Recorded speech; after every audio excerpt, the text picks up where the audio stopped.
away from the NFL draft, and everybody is thinking to themselves, wow, wouldn't it be great if the Seahawks could, I don't know, trade down, maybe pick up a second round pick that they don't have because they gave one away for Leonard Williams and draft somebody at 25 or 26 like Cooper DeJean or Johnny Newton or any of these other bums that I keep hearing about from Seahawks Twitter. And my question is very simply this: given the events of yesterday, when Zach Wilson, who is a much better quarterback prospect than Sam Howell, for instance, just got traded for basically nothing more than paying some salary and Zach and a seventh round pick for a sixth round pick to the Broncos. Why would you trust John Schneider to make any kind of trade? Because this history shows one thing very, very clearly. When it comes to trading, John Schneider sucks at it.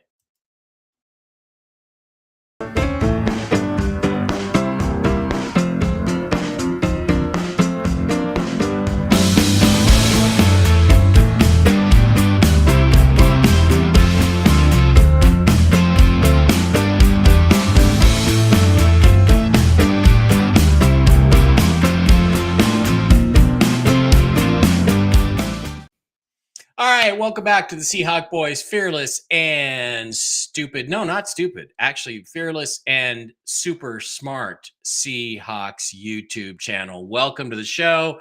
Please like and subscribe. Look down in the description for links to everything, including our channel. I keep forgetting. I keep forgetting to let everybody know that I am actually Seahawk Boy Mike. There we go. That's better. Seahawk Boy Mike. Okay. So as we approach the NFL draft, I hear lots of people on the Seahawks blogosphere, again, and even Rob Staten, one of the few people I actually respect out there, talking about, well, they could trade down and pick up a second round pick, and maybe they could get Spencer Rattler. I find it fascinating that everybody, including Rob, is now starting to acknowledge the reality that the Seahawks are going to go for a quarterback in this draft. And I think high with one of their first two picks. Now, look, there's only 7 quarterbacks that are worth taking in this draft. Guys that are not projects, guys that actually are going to be difference makers at the NFL level. Those 7 guys are Drake May, Jaden Daniels, Caleb Williams, the names we've all heard. Some people think JJ McCarthy. I wouldn't take him before the second or third round, but okay.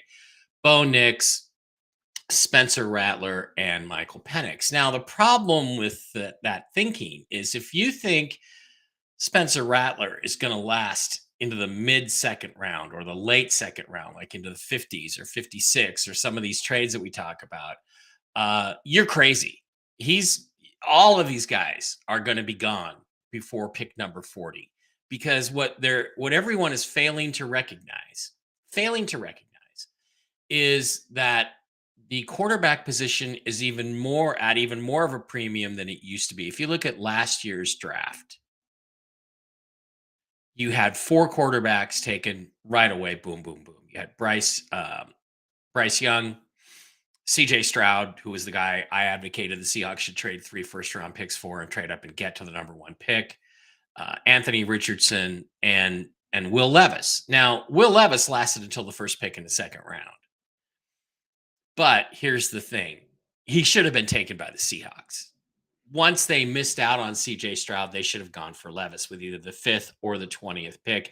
They'd be better off as a franchise today because they'd have a young, super physically talented quarterback that they could build around, a guy who can make some amazing throws. Now we're stuck in a situation where they almost have to act this year. And it may be that John Schneider's hands were tied by Pete Carroll, that Pete Carroll didn't want to spend a pick on a quarterback because he believed in Geno Smith. Well, anybody who still believes in Geno Smith at this point is a crackpot and a dumb shit who doesn't know anything about football.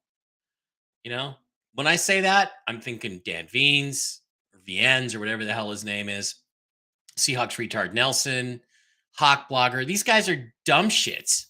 If they think, I mean, I think it was Corbin Smith who said, "Oh, anybody who thinks it's the quarterback is his team's biggest problem just doesn't know football. Wrong.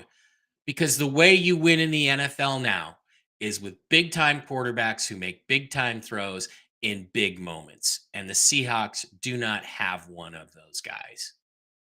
They need to go get one. And there are certainly the possibility that any of the guys I listed could be that guy for the Seattle Seahawks. And they continue to, not do anything about it. So everybody now is focused on, oh, well, the Seahawks say they want to trade, they need to trade down. They always like to trade down. So they're going to trade down and pick up a second round pick and, maybe even a third round pick along with that second round pick. And they can draft all these linemen and position guys. That's not going to make a shit of difference. This is a 9-8 football team. As long as those are the guys that they go for, like they've done the last 2 years when they've spent 19 draft picks on position players, they're still going to be 9-8. 9-8, 8-9, 7-10, 10-7 at the most. Because they're limited by the quarterback position. They're limited by the fact they don't have any stars to speak of. DK Metcalf, Devon Witherspoon, maybe Ken Walker has some star quality. That's it. Nobody else on this team is a star. Everybody else is a basically journeyman. Some of them are a little bit above average, and some of them have some upside potential. Some of the young guys. Charles Cross, average starter. So these guys that they've drafted high have gone nowhere, and they're not stars, and they're not going to be stars. And what this team needs is to add a star at quarterback. That guy's name, the guy who's most likely to be there at 16, is Michael Penix. If Michael Penix lasts to 16 and these idiots don't take him, they are off their freaking rockers. And in terms of, do we need some offensive line help? Yeah, but we addressed that with NFL bodies. Do we need a linebacker? Yeah, but we addressed that with some NFL bodies. Do we need a safety or two? Yeah, but we addressed that with some safeties that we signed. These guys are on 1-year deals. Okay, so what if you don't have a young player coming up behind them? You sign guys again next year when you're going to have even more cap space when you get rid of Geno Smith. You're going to have 50, 60, 70 million dollars in cap space next year.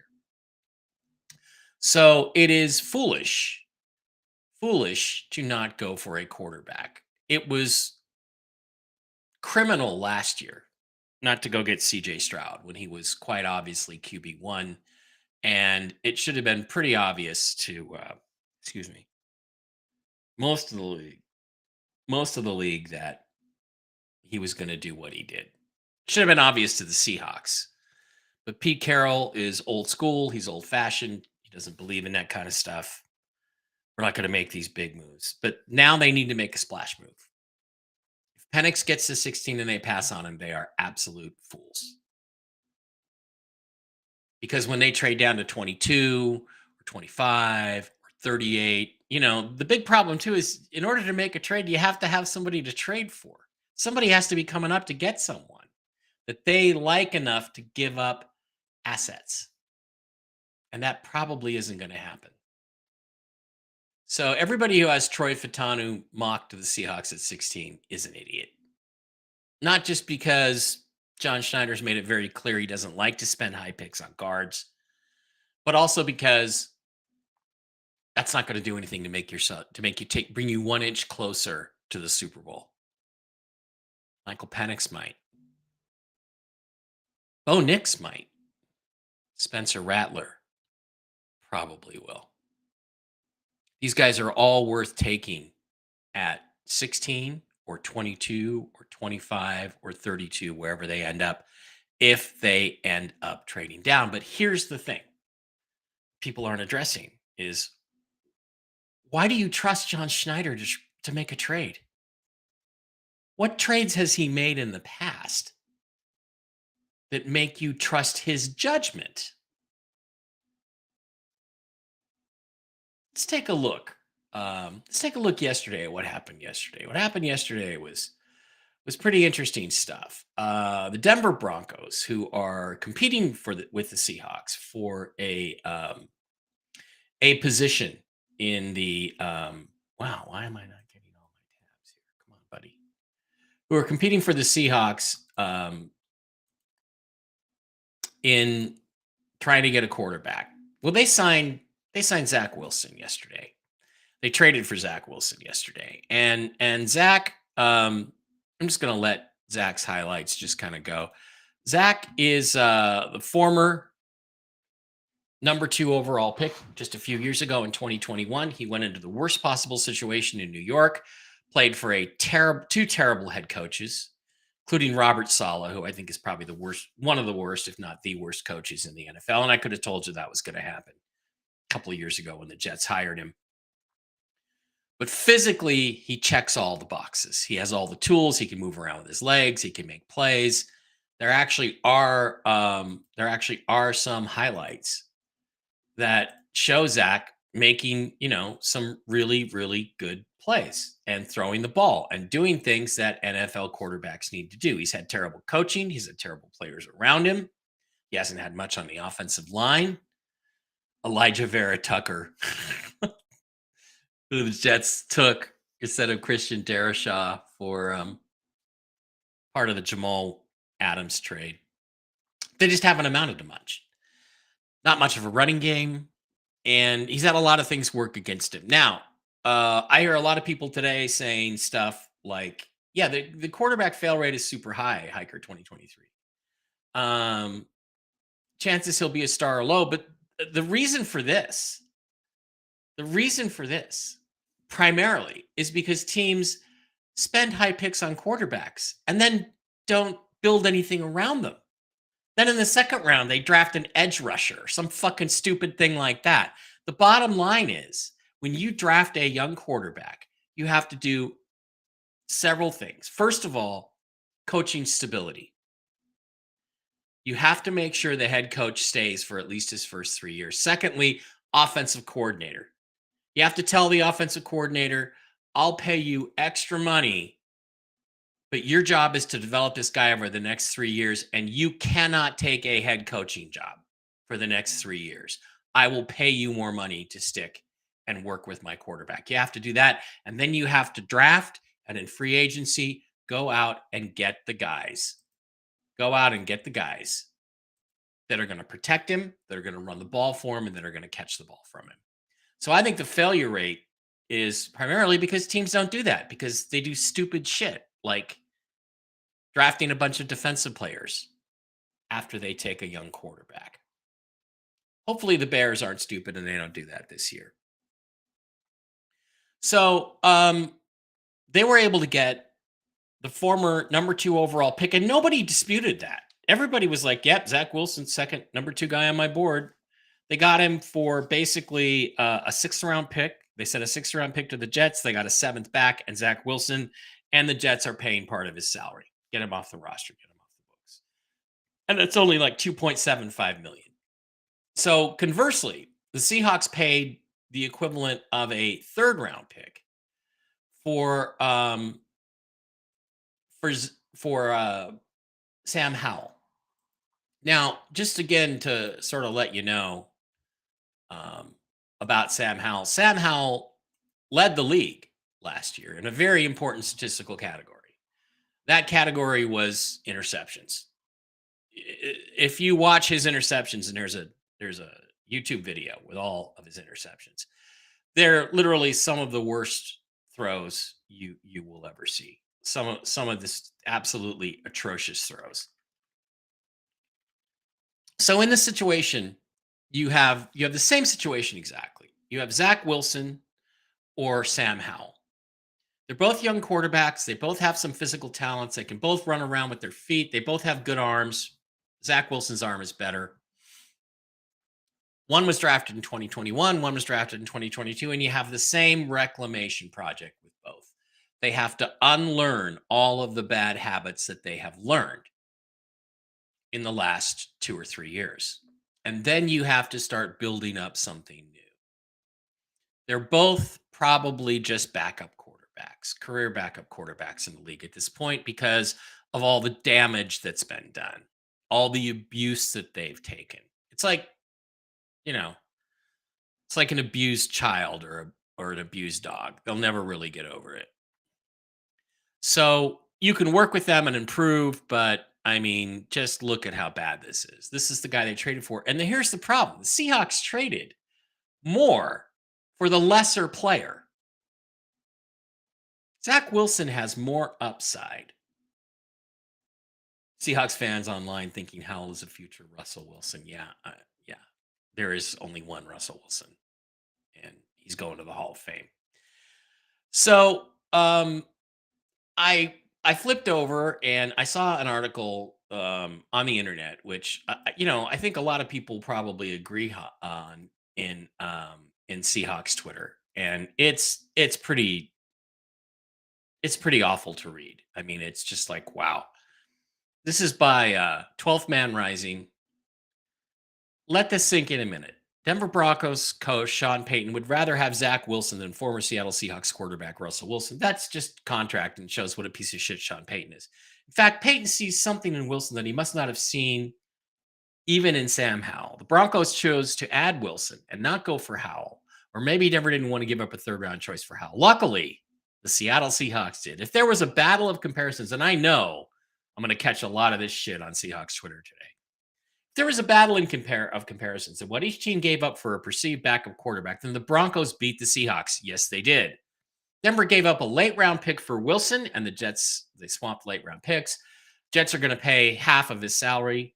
Seattle traded for Howell and in essence gave up a third round pick. Here is why Seattle really won the comparison of the trades, though. First, while Seattle might have traded for Wilson to be a backup as well as Howell, Sam Howell is a much better quarterback than Zach Wilson. No, he isn't. Where's the evidence of that? If something happens to Geno Smith, who would the 12s want to take the QB1 snaps? Wilson or Howell? The argument is not close. You're right. It's Wilson. With proper coaching and good weapons, it would be Zach Wilson. So he goes on and on and on to make excuses for Sam Howell and blah blah blah blah blah blah blah blah blah blah blah. This is a mentality that actually exists in the Seahawks Twitterverse. It is, and it's hard to fathom what these people are thinking, because the only thing Sam Howell has proven is that he can be the worst in the NFL at something. So you can pick on Zach Wilson all you want, but as you look at this, we could have had an equally bad quarterback with far more physical upside for a lot less than we paid for Sam Howell, which was the equivalent of a third round pick. If as you look at the value of the picks, we traded out of the third round into the fourth round, 20 some picks deeper. And not only that, we traded our best third round pick. But this is just an example of an ongoing process and an ongoing problem. And that problem is that John Schneider doesn't know how to fucking trade. John Schneider sucks at trading. And so why anybody is anxious for him to trade out of 16 instead of just sticking and picking Michael Penix or Spencer Rattler or Bo Nix, I don't know. I don't know why anybody would want that, because basically everything this guy touches turns to shit when it comes to trades. Now, you can say, wait, hey, Marshawn Lynch, man, he got Marshawn Lynch, a Hall of Fame, best power runner in NFL history from my perspective, for a fourth and a fifth from the Bills. Yeah, the Bills wanted to get rid of him. That was a good trade. But let's go back and look at just the history on draft day of Seahawks trades. Let's take a look and just kind of see what's up with the Seahawks trade. So let's go start with the 2010 draft. Now, in the 2010 draft, the Seahawks had 2 first-round picks. They took Russell Okung. They wanted Trent Williams. They didn't trade up for him. But they got Russell Okung, who is okay, not as good as Trent Williams. And they got Earl Thomas, 2 pieces to their Super Bowl team. Now, I don't know what it would have taken to trade up from 6 to 4 or 6 to 3 to get Trent Williams, but probably at least a third round pick, maybe even a second round pick. So then we get down to the second round, and now we see where things start to get screwy. We had the 40th overall pick in the second round. So we had two first rounders, thanks to Denver, and the 40th pick in the second round. So what did he do? John Schneider traded this selection and a 2011 third round selection to San Diego for fucking Charlie Whitehurst, touchdown Jesus, and the Chargers 2010 second round selection, 60th overall. So we dropped 20 spots in the second round and gave up a 2011 third round pick. Now, who could we have had at 40 if we'd have just stayed there and not made that stupid trade for a terrible quarterback who I actually saw play live with my own eyes? And I don't see how anybody could have thought this guy was an NFL quarterback. Probably the same guy who thinks Sam Howell is a better deal than Josh Allen. And by the way, you can argue salary cap, but the difference in their salaries is only 1.75 million this year after the Jets pay half of it. How about Rob Gronkowski? How about the Hall of Fame greatest tight end of all time? Could have had him with that pick. Now we kind of look down and there's a lot of other guys. Carlos Dunlap, a guy the Seahawks had for quite a while. Could have had him. How many sacks did Carlos Dunlap have in his career? 100. A 100 sack pass rushing defensive end. 100 sacks for Carlos Dunlap. No, instead we came down to 60, where we took Golden Tate, a wide receiver that we needed, and Golden did contribute to our Super Bowl win, despite catching the ball beyond the marker for a first down and then running backwards and getting tackled and losing the first down. So that was not a good trade. And then we made some other trades in 2010, passing on guys like Emmanuel Sanders. Here, let's look at this thing. This was part of the, then John Schneider traded number 70 to Philadelphia for, that was not Schneider. That was Tim Ruskell. So that was not a good deal.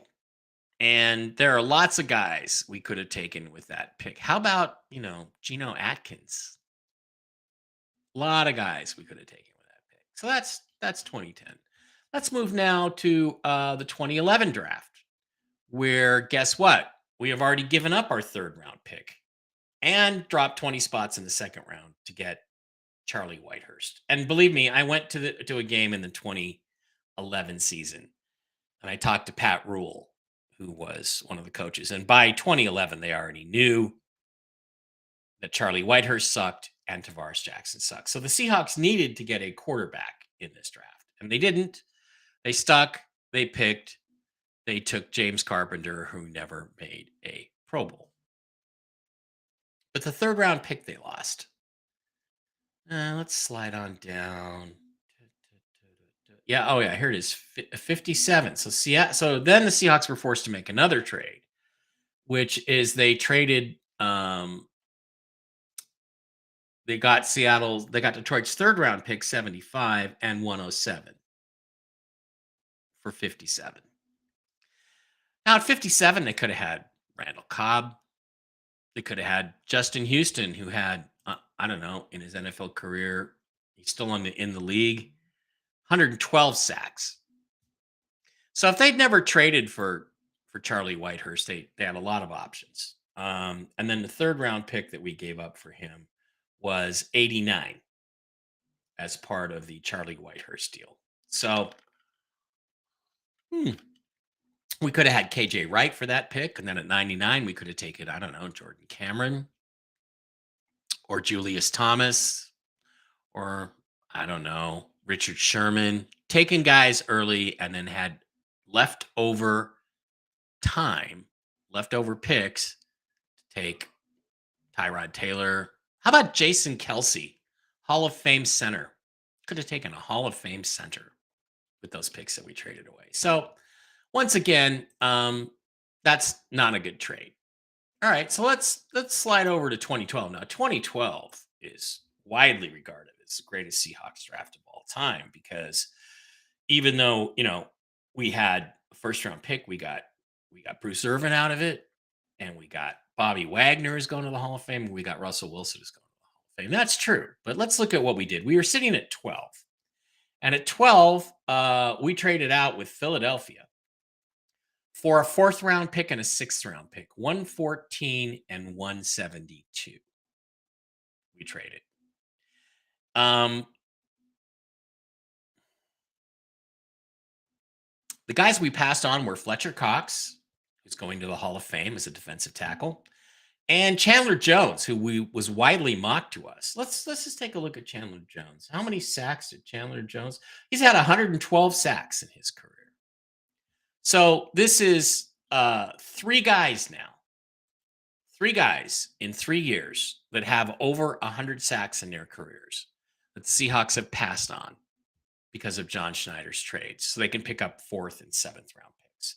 So we ended up with Bruce Irvin, who was a good player, member of the Legion of Boom, but certainly not a great player. Okay. We still ended up with Bobby Wagner. We lucked out and got the great Russell Wilson, who is going to the Hall of Fame. But imagine if that draft had been Fletcher Cox, Bobby Wagner, and Russell Wilson. Or how about Chandler Jones, Bobby Wagner, and Russell Wilson? Because don't make no mistake. Make no mistake. Bruce Irvin was brought in to be an edge rusher, and he didn't do that. Okay, so let's jump to 2013, our championship Super Bowl year. This is a terrible draft, bad draft, and in this draft we traded away our first round pick for Percy Harvin. Now this is one that I think worked out. People say, oh, trading a first round pick for Percy Harvin was terrible because he was injured all the time. He had these concussions. Percy Harvin won us. He made several big plays, including a kick return in the Vikings game that year that actually won that game for us. That was a game that we were in danger of losing at home. We lose that game late in the third quarter. We lose that game at home. We don't have home field advantage. We aren't playing the 49ers in Seattle. We probably don't go to the Super Bowl, and therefore we probably never have a Super Bowl victory. So trading for Percy Harvin was well worth it. Now, who could they have had? DeAndre Hopkins, yeah, great player. Cordero Patterson, really good player. Zach Ertz, Darius Slay. Oh, Geno Smith. Yuck. Eddie Lacy, Travis Kelce. Well, guess what? We could have had Travis Kelce in the second round, and we didn't. So, again, this is another example where Seattle trades back with Baltimore to pick up fifth and sixth round picks. And instead of taking Travis Kelce, who's going to the Hall of Fame as a tight end, we take Christine Michael. So again, when John Schneider trades, bad things happen.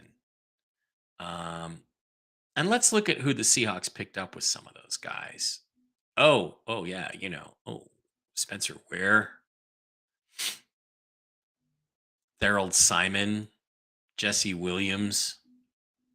So when Seattle would make these trades, invariably the guys they got were not contributors.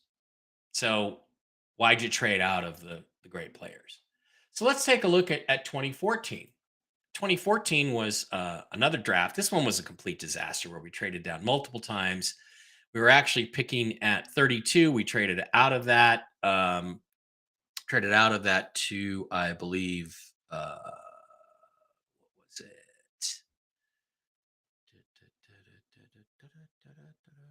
We traded out of 32. No, we traded down to 40 and then traded out of 40 to 45. And we needed a wide receiver because Golden Tate had left. And we picked Paul Richardson over Devontae Adams. So this is an example of trading down, picking up an extra pick late in the draft, and then they blow the pick. Who did we get? We got we traded this 40th and a 5th for Detroit's second, fourth, and seventh round selections. So we blew Paul Richardson, 111. We traded again and got like Kevin Norwood, who was a complete washout. So once again, John Schneider trades down, and once again, it's a disaster because we picked the wrong guy. Now, 2015 is an even worse situation in many regards because we traded away our first round pick again, this time for Jimmy Graham. Now, I don't really have a problem with that. We were picking 31 because Pete Carroll had thrown away the Super Bowl on the 1 yard line. And we traded Jimmy Graham, a guy who did not fit our system, who didn't block, didn't like to block, didn't even want to block, didn't even try to block in a system where tight ends block all the time. Now, he had, I think, 27 touchdowns in his 3 seasons with the Seahawks, where basically Russell just threw Johnny in the red zone and he scored. He also had a torn patellar tendon, missed more than a season 1 year. And then he got the hell out of Seattle because they kept asking him to do things he wasn't good at. So once again, we traded for a guy that didn't fit our system and didn't really make much of a contribution. In addition to that, we also traded away our starting center, Max Unger, who went on to have, I think, multiple Pro Bowl years for the Saints. Well, one in 2018. So we traded away our starting center, a void we've never filled since 2015. We picked up a guy who didn't fit our system, didn't make major contributions, and didn't lead to us getting anywhere. All right, now let's look at the really, really bad, worst year ever, which is 2017. In 2017, we traded down multiple times. We were picking at 26. We traded out of that to pick up a third and a seventh, 95 and 249. Wow. We passed on TJ Watt.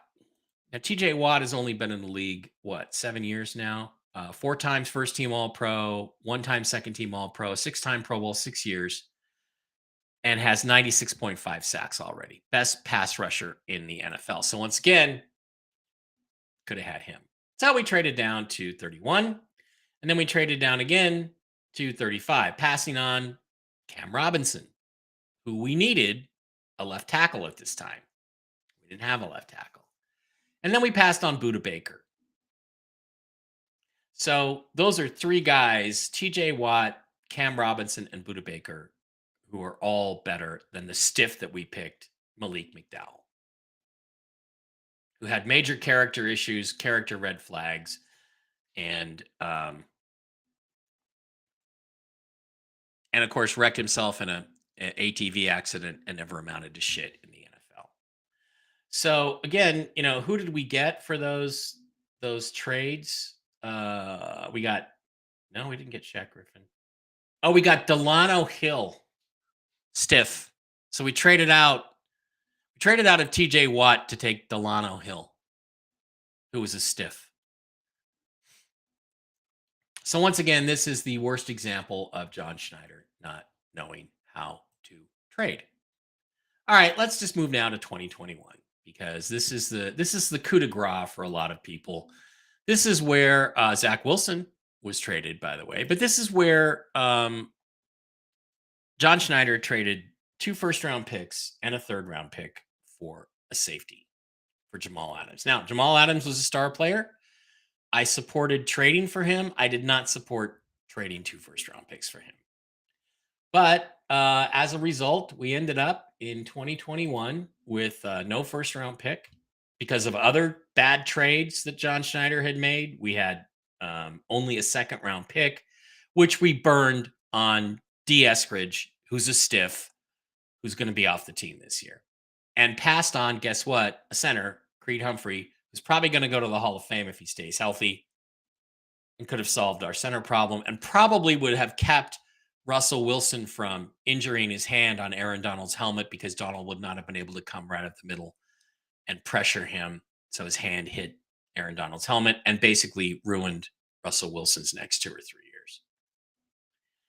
So again, you look at the trades that he makes, and time after Amon-Ra St. Brown's another guy we could have had for that pick. If you wanted a receiver, you could have had Amon-Ra St. Brown. But we're not here to discuss how shitty the Seahawks are at drafting. We're here to discuss how terrible John Schneider is at trading, and he's bad. So when you say you want to trade out a 16, my question to you is why? For what? The guys you're going to get at 22, 25, 32, 28, assuming you can even make deals, are not worth taking. They're all second round picks. And if you're going to spend a second round pick, you may as well spend it on a quarterback who has some star quality, like Bo Nix, who, believe me, I've seen him play live, has star quality, or Spencer Rattler, who I have not seen play live, but who I've seen lots of video of and has star quality and reads through progressions and is smart and makes all kinds of off camber throws that are exceptional. That's the only thing worth doing. Is if you're going to draft somebody who could be a star, make it a quarterback, because this team needs stars and they especially need a star quarterback. So, Hiker 2023, yeah, the UW fan base hates Knicks, but I think he would be good. Similar to Breeze, far more athletic than Drew Brees. A lot of people think the Broncos want him, but now that the Broncos have traded for Zach Wilson, I'm not sure that they need him. I'm not sure they're going to take him in the first round. So, if Penix is there and the Seahawks don't take him, you're insane. If Nix and Rattler are there, if you trade down and you don't take him, you're even more insane. There are people who think Penix is going to get into the second round or the third round. I think you're out of your fucking minds, because I think the NFL is going to value quarterback far higher than even they used to the point where they are going to reach 2 or 3 rounds to get one that has an elite trait. And Michael Penix's arm is elite. I actually heard some idiot on Seahawks Today. These Seahawks, the stupid this Japanese guy or whatever he is. Oh yeah, he doesn't have the great arm. He's got the best arm in the fucking draft. Like what are these idiots even talking about? There's so many draft experts out there, with the exception of Rob Staten, who don't know shit about evaluating players. And look, I do not spend a whole lot of time looking at tape. I watch games. I look for good football players. That's all I do. And I'm not saying I'm better at it than all these Seahawks bloggers out there who know who the 7th best center is in this draft. I don't, but I know the top players. And I know, had I been the GM of the Seahawks the last 7 or 8 or 9 or 10 years, we'd have a better football team today than we do under John Schneider. And therein lies the problem. And it's not hindsight. I mean, I'm on record. Look at my Twitter, my personal Twitter. I was on record last year. Trade whatever it takes to go up to number 1 with the Bears and take CJ Stroud. Had they done that, we would be in a terrific position today. We wouldn't have a first round pick, but we'd probably still have our second, and we'd have 2/3, because we wouldn't have traded out for Sam Howell, and we'd be in a very good position to start adding actual pieces to this football team. And we'd still have DK and Walker and Boye Mafe and the guys we picked up. Charles Cross, who again is average. So one of the things that people don't understand, and I say Knicks and people trash me. Even Rob Staten would trash. Oh, I think he's a 3rd round pick. Well, okay, Rob, I appreciate your opinion, and I think you're very smart most of the time. But nobody's perfect, and you're wrong about Bo Nix. You look at the 2 guys under pressure against the blitz who were the most effective in this draft. Michael Penix is number 1. Bo Nix is number 2. Michael Penix takes a sack or throws an interception only 1 out of every 12 times he gets blitzed.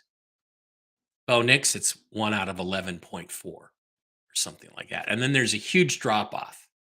Whereas the other guys like Jaden Daniels and JJ McCarthy and Drake May, who are going to get taken way before Nix and Penix, they're down in the 4s and 5s. Every 4th or 5th time they get blitzed, they fumble, they throw an interception, or they get sacked. Penix and Nix are smart players. They are both worth taking, and so is Spencer Rattler. Rattler, I believe, is third. Penix, Nix, Rattler, in terms of being able to handle the blitz, handle pressure. So these guys that I advocate for the Seahawks are smart. They're athletic. They have the arm talent, and they have the leadership qualities, especially Penix. These guys are all going to be excellent football players. So, who's going to be the bust quarterbacks in this draft? Caleb Williams, Jaden Daniels, Drake May, JJ McCarthy are my top 4 guesses for who's going to bust. Guys I think are going to be successful in this draft are Michael Penix, Bo Nix, and Spencer Rattler. And then the other quarterbacks, some guys have us taking this Tulane guy in the 3rd round. Fuck that. We have to go get stars, and that guy's not a star. None of the other guys in this draft are stars. Of course, I would have said the same thing about Brock Purdy in 2022, but hey, nobody's perfect. Nix's college stats are insane. Critics think it's because of an RPO offense. Fine, play an RPO offense in the NFL. What's the problem? What's the problem? So, as we head into the draft, and tomorrow I'm going to do another mock, we're starting to hear things are starting to solidify around who's going to trade, who's not going to trade. I still think the Cardinals are not trading out of 4. I don't see any reason for them to. The Patriots are saying, oh, well, we're willing to trade out of 3, but the price is going to be astronomical. Because I think the Vikings, if they want McCarthy, can get up to 5 with the Giants. I don't think the Giants are taking a quarterback. I don't think they're falling back, but we'll see. We'll see. We'll see what develops tomorrow. We will do a 2-round Seahawks-oriented pick for every team mock draft. At least I will. And then probably Wednesday night, Seahawk Boy Dave and me will do a 7-round Seahawks mock draft with computer-generated picks. So, my question remains: if you want the Seahawks to trade out of 16 to take the player that you want, my question is, why do you want to do that? And why would you trust John Schneider to pull that off and pick the right guy?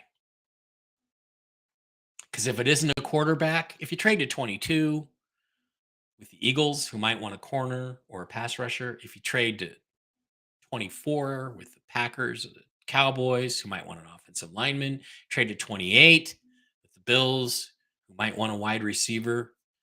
If you don't take a quarterback with that pick, you're just wasting the pick, and you're probably going to burn the extra 2nd or 3rd round picks you get out of the deal. Let's face reality. That's what they're going to do, because that's historically what John Schneider has always done. The problem with John Schneider is that he's supposed to be smarter than us. He's getting paid millions of dollars to be smarter than me. Why isn't he? Why isn't CJ Stroud on this roster? Why weren't all those other guys we listed on this roster? Why did we not have Devontae Adams instead of getting stuck with Paul Richardson? These are important questions, and I don't see how letting him pick another position player is going to do anything. And my only hope is that he's really thinking, if he does trade, if Penix doesn't make it to 16, if he makes it to 6, my only hope is that Schneider is thinking, if Penix makes it to 16, we're taking him, because then we have a star. We have a budding star at quarterback. If we trade out, we're taking Bo Nix or Spencer Rattler. If that's the plan, then I'm fine with it. But if we're going to trade out and still take a guard, Barton or Fatanu, if he falls, I don't think he falls, or another edge rusher that we don't even really need, and then hope that we can get Spencer Rattler at 56 in the second round, which we won't. He'll be gone. The the jump for Rattler. Let's say the Raiders take best player available and go for an offensive lineman at 13. Then they're going to jump up with the Panthers, who are going to want more picks, and they're going to grab Rattler at first pick in the second round, just like the Tennessee Titans did with did last year with Will Levis. Rattler is the last of the quarterbacks that's worth taking in this draft, and he will be gone by 40. That's my prediction. I'm standing on it. So again, the question becomes, be careful what you wish for if it's John Schneider trading down, because you might get it.